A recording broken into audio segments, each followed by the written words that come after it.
The rope that held. The rope looked innocent enough in the grey dawn light, just 60 feet of standard military issue line, wet with the morning dew that seemed to coat everything on Okinawa's Hacksaw Ridge. Desmond Doss ran his fingers along its length one more time, checking for frays or weak spots that might mean the difference between life and death. Below him, the sheer cliff face dropped 70 feet into darkness, where stretcher-bearers waited with their hands cupped around cigarettes, speaking in whispers that wouldn't carry to Japanese positions. The 77th Infantry Division had held the top of this ridge for 3 days now, but holding meant something different up here than it did in the training manuals. It meant lying flat in shell craters while mortar rounds whistled overhead. It meant watching the rope system that had taken them hours to rig, knowing it was the only way down for the wounded, and knowing that every time they used it, they drew fire from the caves below.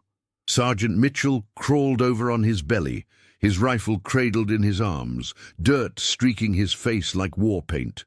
The man had stopped mocking Doss weeks ago, but something still flickered in his eyes when he looked at the medic's empty hands. "Doss, you sure about this thing?" Mitchell asked, nodding toward the rope. "Looks like it's been through hell already." "It'll hold," Doss replied quietly, though his own hands betrayed a slight tremor as he coiled the line. "Has to hold." The plan was simple enough. Pull back at 600, use covering fire to evacuate the wounded, leave the ridge to the enemy until artillery could soften it up again. Simple plans, Doss had learned, rarely survived contact with reality. Reality was Private Morrison, barely 19, lying in a shell crater 40 yards from the cliff edge with a shattered leg. Reality was Sergeant Collins, unconscious near the blown-out remains of a machine gun nest, shrapnel wounds across his back. Reality was the voices calling medic from positions scattered across the plateau, voices that grew weaker with each passing hour. Captain Henderson's orders had been clear: no one goes forward after 0530. The evacuation begins precisely at 0600, with or without stragglers. But as Doss watched the eastern sky lighten, revealing the cratered moonscape that Hacksaw Ridge had become, he knew that 30 minutes wouldn't be enough. Not for Morrison, not for Collins, not for the others whose names he didn't know, but whose calls he could hear carried on the wind. 30 minutes, Mitchell said, checking his watch. Then we're gone. Doss nodded, but his eyes remained fixed on the rope. In his mind, he could see exactly how it would work. The careful lowering system he'd rigged using additional line from his own pack. The way wounded men would have to be secured and guided down the cliff face, the delicate balance between speed and safety that would determine who lived and who didn't. He'd tested the system twice yesterday, using empty stretchers and sandbags, timing each descent while counting the seconds between enemy fire patterns. The Japanese gunners in the caves below had their own rhythm, their own deadly mathematics. They repositioned every few minutes, searching for new targets, creating brief windows when the cliff edge became something less than suicidal. Doss had learned to read that rhythm like sheet music, waiting for the pauses between movements.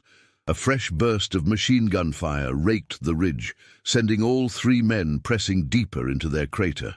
Dirt rained down around them, and somewhere in the distance they heard the distinctive whistle of an incoming mortar round. The explosion, when it came, was close enough to feel in their chests. "Jesus," Mitchell breathed. "They're waking up early today." Doss closed his eyes and moved his lips in a brief, silent prayer. When he opened them again, his hands were steady. He'd found something in that moment of quiet that would carry him through whatever came next, a certainty that had nothing to do with tactical manuals or military doctrine, and everything to do with the voices calling from the darkness. 27 minutes until the official evacuation began.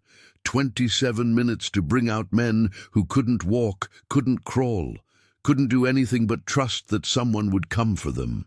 As Doss secured the rope around its anchor point one final time, he knew with absolute clarity that 30 minutes would stretch into hours, and that when the sun set that evening, the mathematics of heroism would be written in the frayed strands of 60 feet of rope. In the distance, Private Morrison called out again, his voice weaker now, almost lost in the wind. Doss checked his medical kit one more time, counted his remaining bandages and morphine syrettes, and began crawling toward the sound. The rope waited behind him, patient and ready, holding the weight of decisions not yet made. If stories like this make you imagine what you'd do under fire, tell us in the comments how you think you'd react in this situation, and stay with us for the next chapters. The evacuation line collapsed at 6:03. 3 minutes after Captain Henderson's deadline, machine gun fire from concealed Japanese positions caught the first stretcher team as they approached the cliff edge. 2 men dropped immediately, their cries cutting through the morning air like physical wounds. The careful rope system Doss had spent hours perfecting became a tangle of line and blood, stretchers overturned, evacuation plans reduced to the simple mathematics of survival. "Pull back! Pull back!" Henderson's voice carried across the plateau, tinged with the kind of desperation that came from watching plans disintegrate in real time. But Desmond Doss was already moving forward. He'd been halfway to Morrison's position when the machine gun opened up, and now he found himself pinned in a shallow drainage ditch, listening to the wounded stretcher-bearers calling for help from the same cliff edge he'd planned to use for evacuations. The irony wasn't lost on him. The rescuers had become the rescued, and the rope that was supposed to save lives had become another problem to solve. Sergeant Mitchell appeared beside him, sliding into the ditch with his rifle clutched against his chest. His face was pale, streaked with fresh dirt, and when he looked at Doss, something had changed in his expression. "This is insane," he said. "Henderson's calling for artillery support. They're going to pound this whole ridge flat and start over. What about the wounded? What about them?" Mitchell's voice cracked slightly. "You want to count them? Morrison's still out there. Collins hasn't moved in an hour. Now we've got Turner and Rodriguez bleeding out by the cliff, and God knows how many others scattered across this hellhole."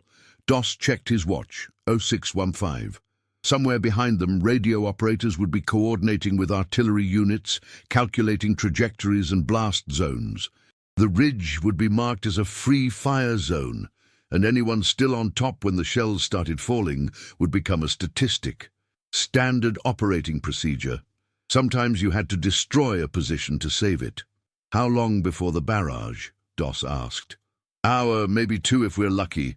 Henderson's trying to buy time, but Division wants this ridge cleared by noon." Private Morrison's voice drifted across the crater-marked ground, weaker now, almost conversational. He was talking to someone who wasn't there, maybe calling for his mother or sweetheart back home. Doss had heard that tone before, the sound of a man starting to let go, to drift away from the pain and fear into whatever came next. "I'm going to get him," Doss said. Mitchell grabbed his arm. "You're not going anywhere. Look around, Doss. Look at this place." Doss did look.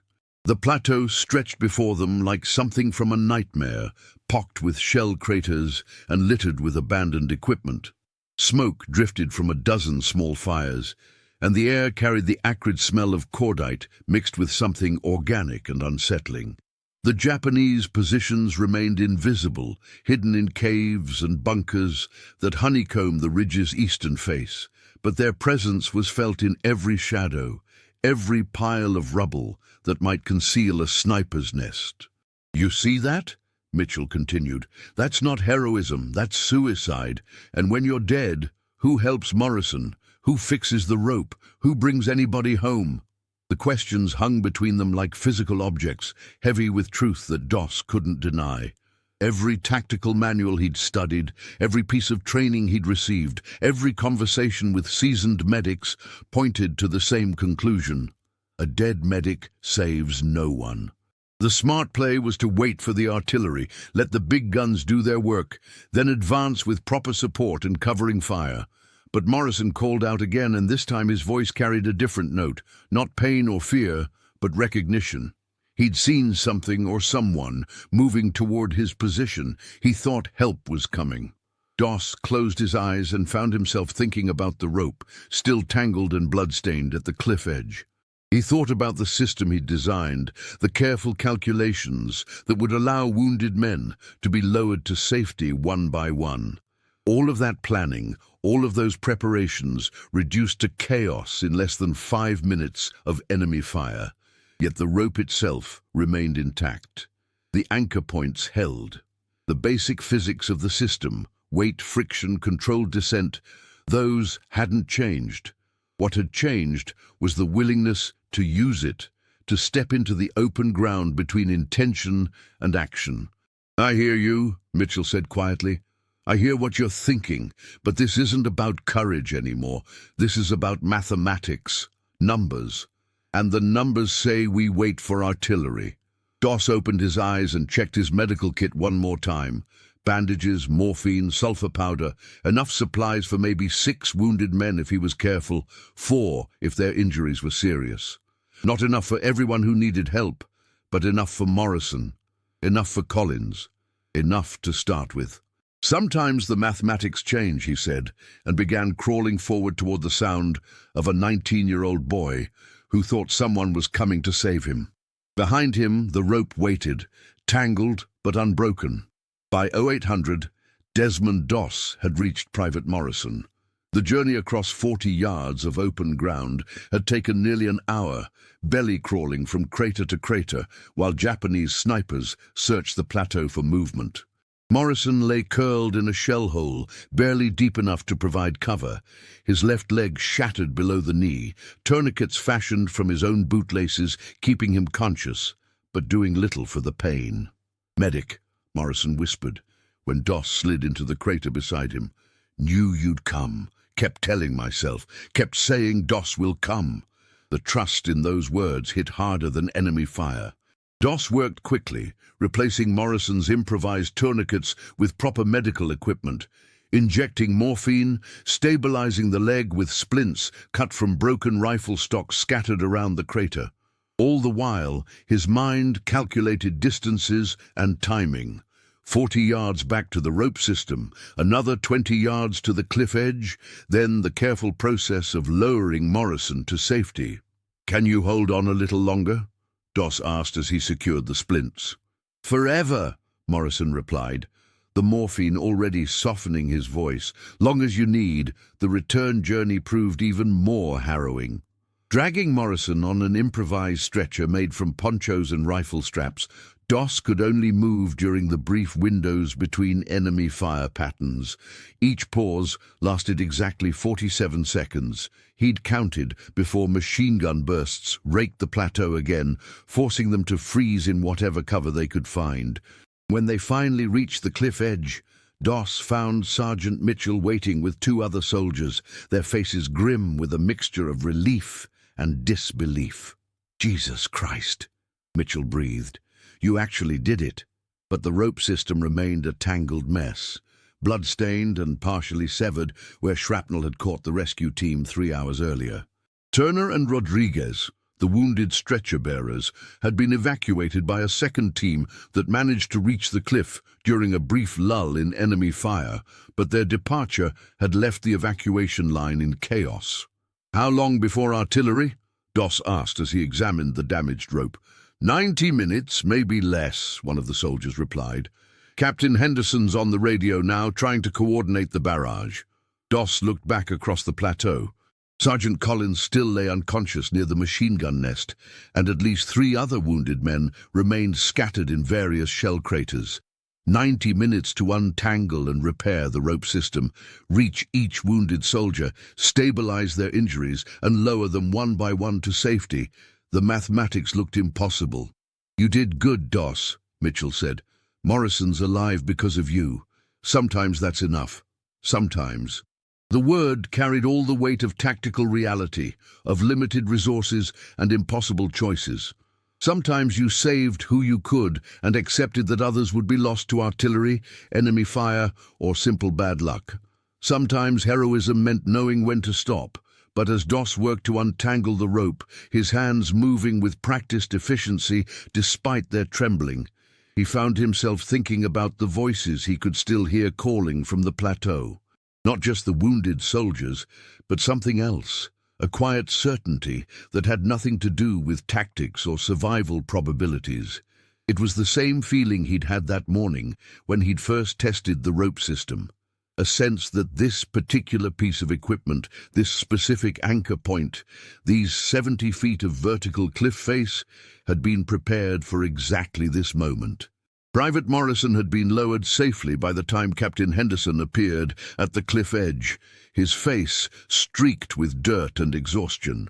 "Doss," Henderson said, "I need you to understand something. In 70 minutes, this entire ridge gets hit with everything Division can throw at it.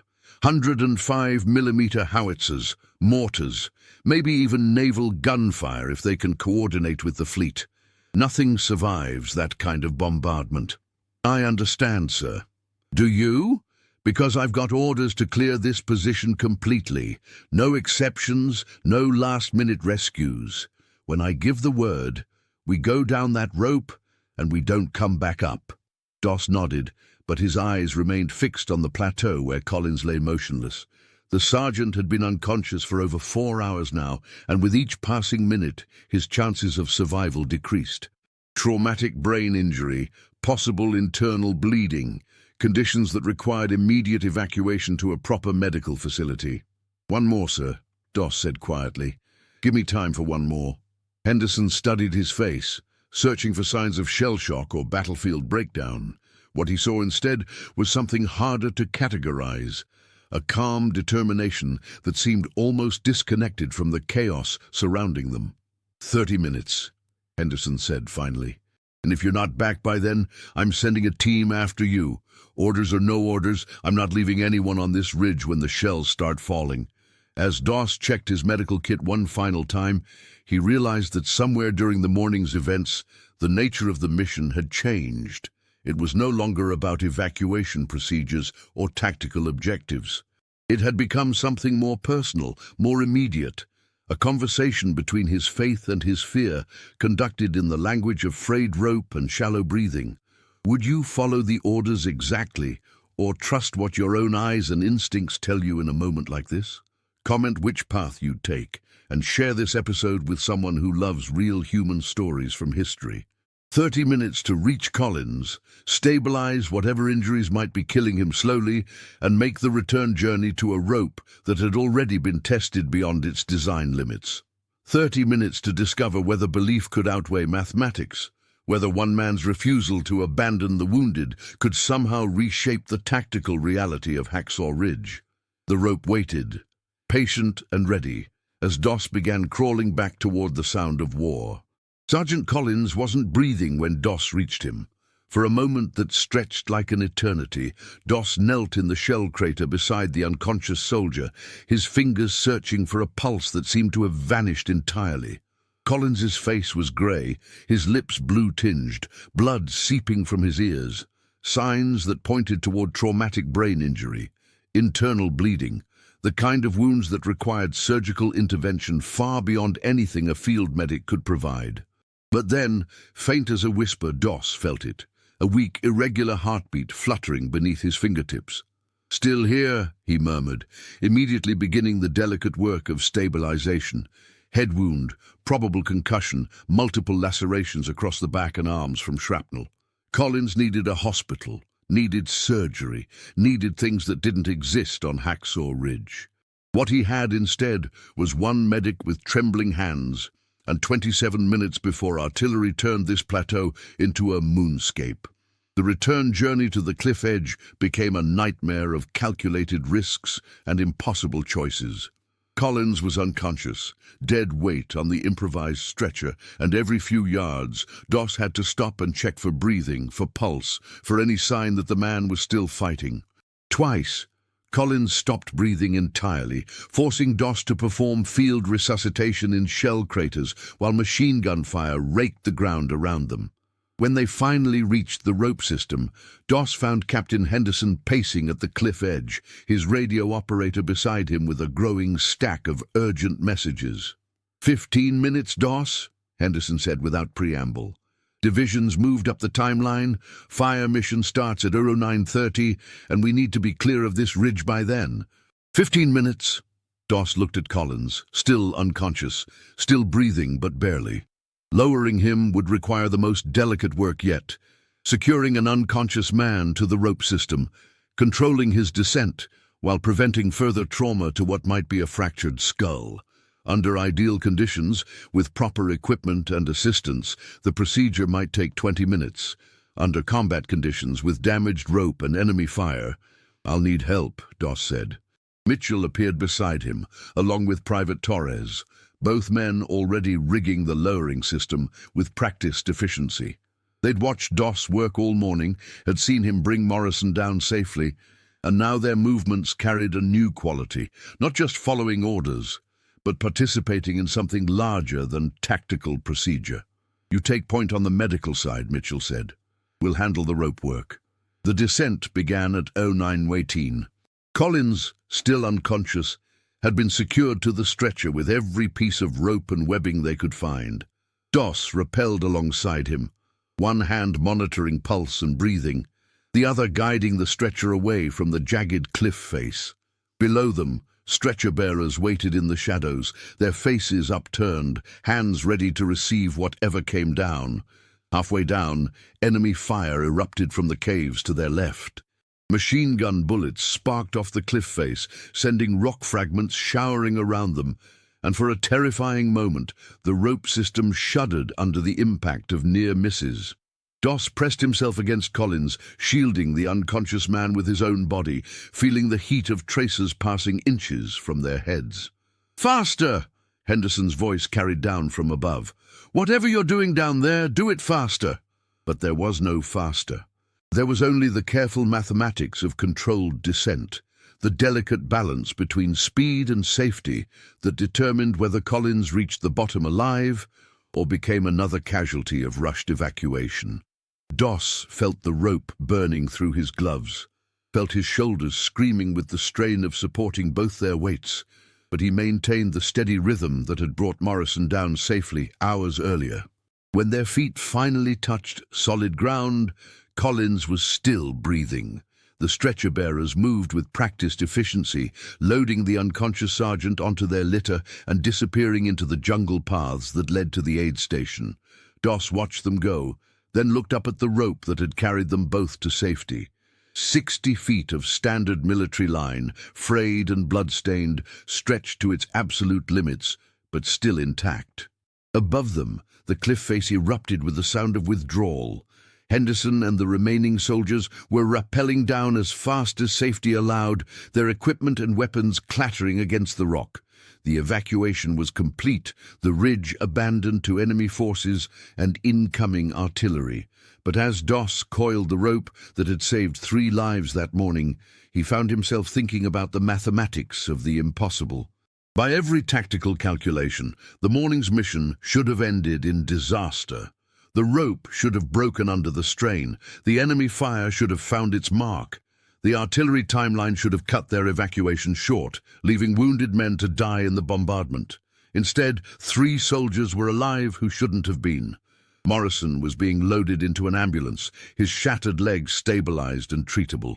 Collins, still unconscious but breathing, was en route to the surgical unit where doctors might be able to repair whatever damage had been done to his skull.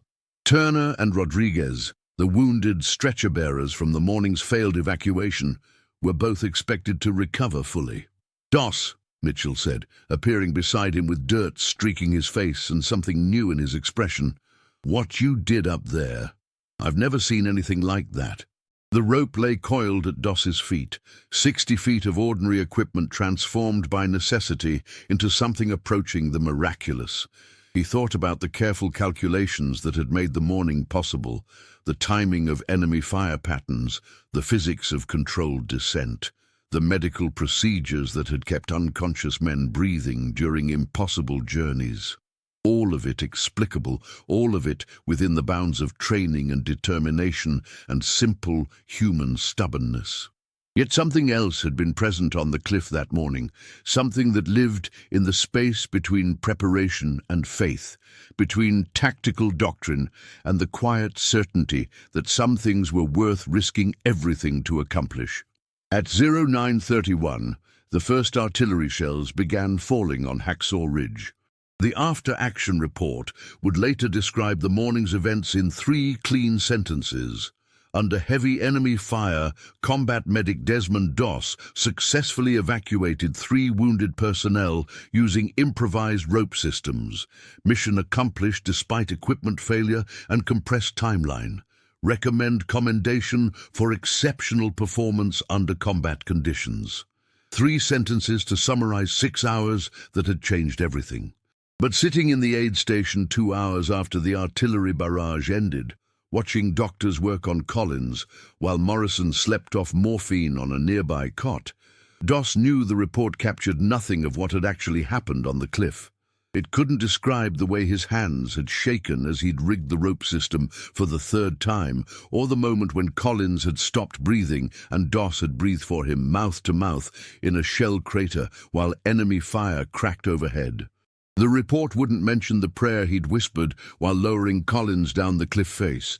Not a formal prayer from his childhood church, but something raw and immediate.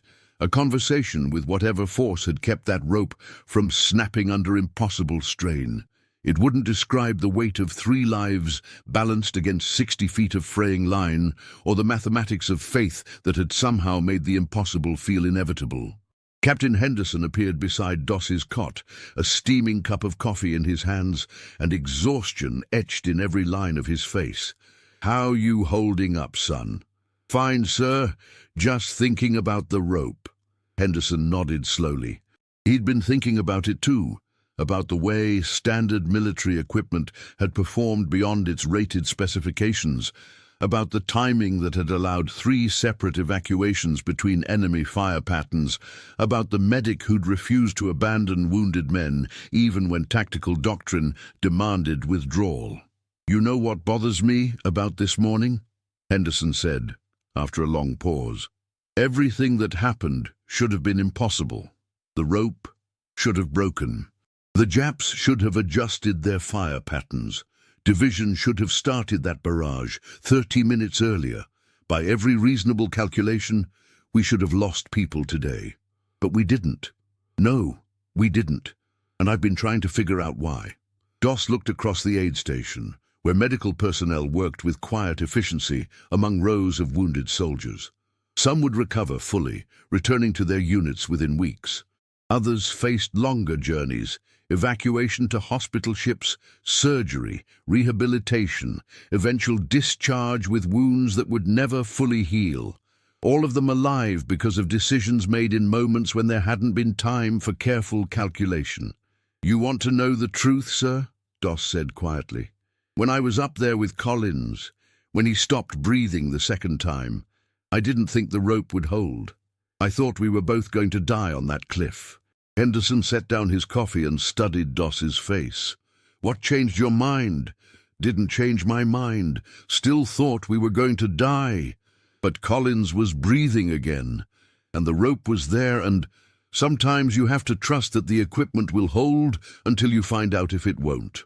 The truth was more complicated than that, more layered with doubt and faith and the kind of certainty that came not from confidence, but from the absence of alternatives. Doss had felt it most clearly during Collins's descent, when enemy fire had erupted from the caves and the whole cliff face had seemed to shimmer with the heat of tracers. He'd pressed his body against the unconscious soldier, feeling the man's weak heartbeat against his chest, and in that moment had understood something about the nature of impossible things. The rope hadn't held because it was stronger than its rating suggested. It had held because 3 men's lives had depended on it holding, and sometimes that kind of necessity created its own physics. Faith hadn't made the evacuation successful. Careful preparation, medical training, and tactical awareness had done that. But faith had made it possible to act when action looked like suicide, to trust equipment beyond its limits, to keep moving forward when every instinct screamed for withdrawal. "There's something else," Henderson said, "about the commendation. Higher command wants to put you in for something significant. Bronze Star, maybe Silver Star, hero of Hacksaw Ridge, that kind of thing." The words felt strange in the aid station's quiet atmosphere, disconnected from the morning's reality of frayed rope and shallow breathing. Doss thought about Morrison, calling weakly from his shell crater, trusting that someone would come. He thought about Collins, unconscious and dying, reduced to the simple mathematics of pulse and respiration. He thought about the rope, coiled and blood-stained, waiting at the bottom of the cliff like evidence of something that couldn't quite be explained. "Don't feel like a hero, sir." "No?" Henderson smiled slightly. "What do you feel like?" Doss considered the question seriously. His hands still carried rope burns from the morning's work. His uniform was torn and stained with other men's blood. His medical kit was empty, its supplies distributed among 3 wounded soldiers who were alive because he'd refused to accept tactical reality as the final word on what was possible. "Feel like a medic," he said finally. "Just a medic who had a rope and knew how to use it." Outside the aid station, the sound of artillery continued to echo across Hacksaw Ridge as Division completed its bombardment of Japanese positions. The plateau where they'd spent the morning was being reshaped by high explosives, craters deepened, cave systems collapsed, all traces of their presence erased by the methodical application of superior firepower. But the rope remained, coiled in a corner of the aid station, its fibers bearing the invisible weight of 3 lives carried to safety. In years to come, when the commendations were awarded and the stories told, that rope would be forgotten, reduced to a footnote in larger narratives about courage and faith under fire. Only Doss would remember the way it had felt in his hands, rough and real, and exactly strong enough to bear the weight of the impossible. 37 years later, Desmond Doss woke from the same dream that had visited him every few months since Hacksaw Ridge. In the dream, he was always lowering Collins down the cliff face again, feeling the rope burn through his gloves, while enemy fire sparked off the rocks around them. But in this version, the rope began to fray just as they reached the halfway point, individual strands snapping one by one, while Collins' weight pulled them towards certain death. Doss would wake with his hands clenched, still feeling the phantom burn of hemp fibers sliding through his palms. This time, however, something was different. Instead of the cliff face and enemy fire, he found himself standing in his own backyard in Alabama, holding a coil of ordinary clothesline rope while his wife hung laundry in the morning sun. The transition from nightmare to peaceful domesticity should have been comforting, but the smell of wet hemp still filled his nostrils, and his hands trembled slightly as he set the rope aside. "Bad one this time?" Dorothy asked without turning from the clothesline. "Same as always, just longer." She nodded with the practiced understanding of someone who'd lived for decades with the invisible weight of Hacksaw Ridge. There had been good years and difficult years, periods when the dreams came nightly and others when months would pass in peaceful silence. But the rope was always there, coiled in the corner of his memory, like evidence of something that still couldn't quite be explained. The Medal of Honor citation hung in their bedroom, framed and largely ignored, its formal language describing actions that felt increasingly remote from the trembling young medic who'd crawled across a shell-torn plateau in the spring of 1945. Conspicuous gallantry and intrepidity at the risk of his life above and beyond the call of duty. 22 words to summarize the weight of 3 lives balanced against 60 feet of fraying line. But it was Morrison's letter that Doss treasured most. A brief note that arrived each year on the anniversary of the evacuation, always consisting of the same 3 sentences. "Still here because of you. Still grateful. Still telling my kids about the medic who wouldn't carry a gun, but carried everyone home." Collins had died in 1963, the brain injuries from Hacksaw Ridge finally claiming him 18 years after the artillery barrage ended. His widow had sent a photograph from the funeral. Dozens of veterans standing in the rain, their faces aged but still recognizable from that morning on the cliff. Mitchell was there, now a grandfather and hardware store owner. Torres had become a teacher. Henderson, retired from the army, had driven 12 hours to attend the service. all of them carrying pieces of the same morning, the same impossible mathematics that had turned standard military rope into something approaching the miraculous. The phone rang just after breakfast, interrupting Doss's quiet contemplation of the clothesline. A young reporter from a veterans magazine preparing an article about Pacific theater heroism, wanting to know about the real story behind the legend of Hacksaw Ridge. "What most people don't understand," the reporter said, "is how you managed to evacuate so many wounded under impossible conditions. Was it superior training, better equipment, divine intervention?" Doss found himself thinking about the rope again. Not the legend version that had grown over the decades, but the actual 60 feet of hemp and fiber that had carried 3 men to safety. Ordinary military equipment, rated for specific weight loads and stress factors, pushed beyond its design specifications by necessity and faith. "It was the rope," he said finally. "Good rope, properly rigged, tested beforehand. Everything else was just holding on. But surely there was more to it than that. The heroism, the courage under fire, the refusal to abandon wounded comrades. The rope held," Doss repeated quietly. "That's what I remember most. 3 times that morning, it held when it should have broken. Everything else, the courage, the fear, the faith, that was just me trying to be worthy of equipment that worked better than it had any right to." After the reporter hung up, Doss sat in his kitchen while Dorothy finished the laundry outside. Through the window, he could see her moving between clotheslines with the same efficient grace that had carried her through 37 years of marriage to a man who woke from dreams of fraying rope and falling bodies. The truth, he knew, was more complicated than any citation could capture. The heroism had been real, but so had the terror. The faith had been genuine, but so had the moments when that faith had felt like nothing more than stubborn refusal to accept tactical reality. The rope had held but barely.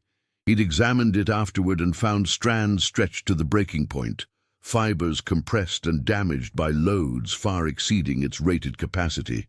Yet 3 men had lived who should have died, and that simple fact had shaped everything that followed. Morrison's children, who existed because their father had survived a shell crater on Okinawa. Collins's 18 additional years with his family, bought with frayed hemp and careful descent. The ripples spreading outward through decades, touching lives that would never know they owed their existence to 60 feet of military-issue rope and one medic's refusal to abandon the wounded. As the afternoon sun slanted through the kitchen windows, Doss found himself thinking about the weight of impossible things.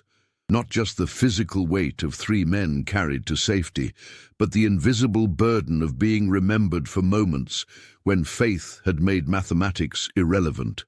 The legend would outlive him, he knew, growing larger and more polished with each retelling, until the terrified young medic who'd whispered prayers in shell craters was replaced by something heroic and untouchable. But the rope would be forgotten, reduced to a footnote in larger stories about courage and conviction. Only he would remember the way it had felt in his hands, rough and real, and exactly strong enough to bear the weight of the impossible, one descent at a time.